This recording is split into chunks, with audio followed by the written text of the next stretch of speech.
On se retrouve au Festival de la photo animalière et de nature de Montier-en-Der. Nous sommes au COSEC en compagnie de Benoît Ferrand. Benoît Ferrand, bonjour. Bonjour à vous. Alors Benoît Ferrand, vous êtes un des représentants des photographes qui sont au COSEC cette année et qui représentent un peu le pan ethnologique du festival. C'est une des grandes nouveautés du festival cette année. On est ravis que vous soyez avec nous aujourd'hui. Vous faites un travail sur des portraits. L'exposition s'appelle Portrait du Rift. Et donc on aimerait que vous nous expliquiez un petit peu comment est-ce que vous avez réalisé ces portraits et surtout quel est le message que vous voulez passer. Qui sont ces personnalités que vous êtes allés voir et photographier? Voilà. Mais donc tout d'abord un petit mot sur Montier. Donc c'est vrai que Montier est consacré à la photo animalière et de nature. Et puis cette année, pour le 20e anniversaire, ils ont eu la très bonne idée d'ouvrir ça à l'être humain intégré dans la nature. Et cette exposition-ci, ce sont tous des portraits de peuplades de la région du Rift, de la vallée du Rift, qui sont des gens qui vivent en pleine harmonie avec la nature. Et donc quelque part, ils ont une place assez naturelle ici. Alors l'exposition, c'est donc une exposition qui s'appelle Portrait du Rift. Alors la vallée du Rift, qu'est-ce que c'est?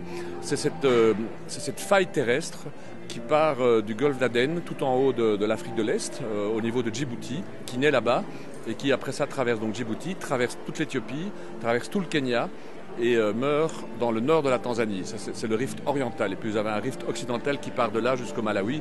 Mais bon, là je n'en suis pas occupé.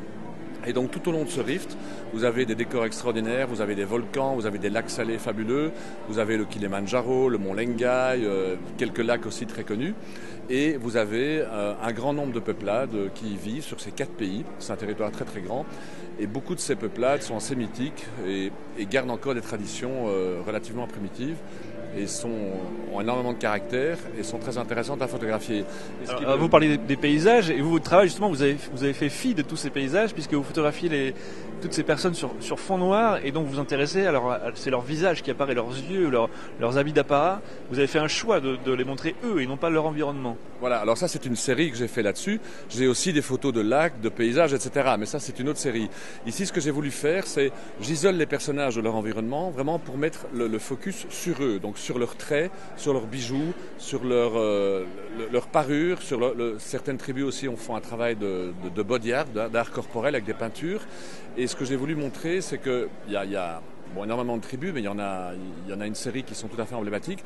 Et ce que j'ai voulu montrer, c'est la diversité et la singularité de chacune de ces tribus. Parce que si vous regardez bien les photos, vous verrez que chaque tribu a ses propres traditions, a ses propres bijoux, a ses propres vêtements, ses propres scarifications. Et donc, quand on connaît un peu le sujet, on ne peut pas confondre deux photos. Là, on sait que c'est une Hammer, là, on sait que c'est une Turkana.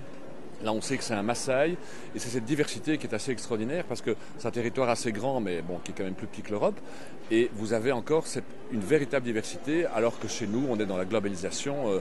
Vous allez vous balader à Paris, à Berlin ou à New York, vous verrez Zara, H&M et compagnie. Donc tout le monde s'habille de plus en plus de la même façon. Et là, ils gardent cette authenticité. Et ce qui est très intéressant aussi dans cette région, c'est que ce sont des peuples qui ont une origine nomade. Et donc toute leur créativité artistique, ils devaient l'emporter avec eux. Et donc, pour l'emporter avec eux, le meilleur vecteur, c'est le corps. Et donc, tout leur art et toute cette créativité, elle se transmet sur le corps, par les bijoux, par les scarifications, par les peintures et par les vêtements. Si vous allez dans l'Afrique de l'Ouest, là, vous verrez des sculptures, beaucoup de masques, etc., mais qui sont intransportables. Et donc, c'est ce qui caractérise les tribus ici. Ça veut dire que vous les avez photographiés dans leur quotidien. Ils n'ont pas mis leurs habits d'apparat pour vous spécialement.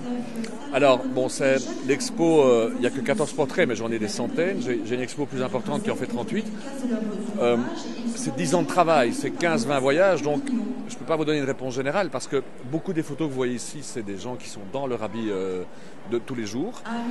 Puis parfois, il y a aussi des habits d'apparat, il y a des habits de cérémonie, etc. Donc ça dépend, il n'y a pas de... Mais dans les portraits qui sont exposés ici à Montier, 9 sur 10, c'est les habits de tous les jours. Ce qu'il faut dire, c'est que l'homme dans ces tribus est de moins en moins porteur de la tradition. Malheureusement, on voit de plus en plus de t-shirts de la Ligue de foot anglaise, mais la femme reste porteuse de tradition et souvent la femme est encore habillée de façon assez traditionnelle, avec les bijoux, parce que ce sont des bijoux et des tenues qui sont codés.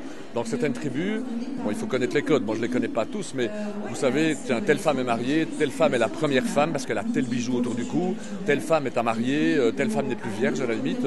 Donc tout ça se traduit par des symboles dans les tenues. Et donc c'est quelque chose qui reste très important pour eux. D'accord. Et c'est quelque chose qui est en train de disparaître. C'est ça aussi votre travail, c'est de témoigner de toute cette beauté qui peut disparaître un jour. Alors, ça dépend des régions, mais c'est absolument évident. J'ai été beaucoup dans le nord du Kenya. Vous avez des tribus comme les Turkana, les Rendile. Et puis j'ai été aussi beaucoup dans le sud de l'Éthiopie, dans la vallée de l'Omo, que maintenant on commence à bien connaître. Je peux vous dire que la vallée de l'Omo, c'est une catastrophe pour le moment, parce qu'il y a la guerre au Soudan qui est tout près, hein, c'est à quelques dizaines de kilomètres. Il y a beaucoup de Soudanais qui ont fui le Soudan, qui sont passés de l'autre côté, qui ont volé des vaches. Il y a eu beaucoup de morts. Et j'entendais quelqu'un qui y était il y a 6 semaines, il est resté 2 jours, à l'endroit même où j'ai pris certaines des photos de l'expo. Maintenant, il y a des tanks de l'armée éthiopienne. C'est vraiment une catastrophe.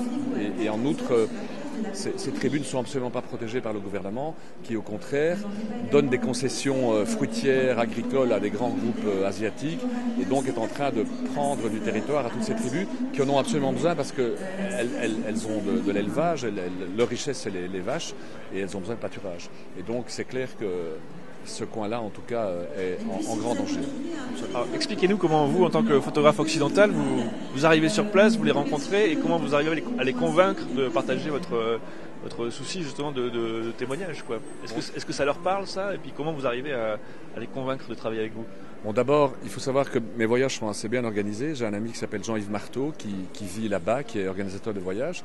Et donc, c'est avec lui qu'on monte tout ça. On est en équipe, avec chauffeur, cuisinier, avec lui. Et en plus, il a pas mal de relais locaux, donc des guides locaux. Et c'est évident que quand on est accompagné de cette façon-là, ça ouvre des portes. Si vous arrivez tout seul, absolument, c'est beaucoup moins facile.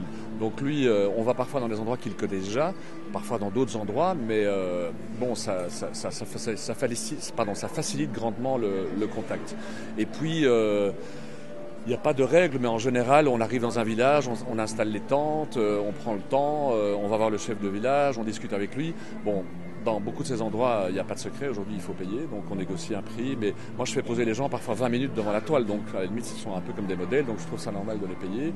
Et une fois qu'on s'est mis d'accord là-dessus, alors ça se passe souvent très très bien, parce qu'ils sont souvent très fiers de leur tenue, de leur apparat. Ils ont un côté assez narcissique. Pour eux, le corps, c'est très important. Et donc, quelque part, ils aiment bien se montrer. Et il y a souvent une émulation. C'est-à-dire que c'est les premiers qui sont un peu difficiles à photographier. Il y a une certaine timidité. Et puis, une fois qu'on commence une séance, après, il y en a beaucoup qui veulent y passer. On regarde la photo sur les boîtiers, tout le monde se met à rire, etc. Donc là, l'atmosphère se détend très fort. Un grand merci de nous avoir expliqué votre travail et puis votre propos. Donc on rappelle, l'exposition est à voir au COSEC jusqu'à ce soir, donc à Montier-en-Der. Merci beaucoup. Merci à vous.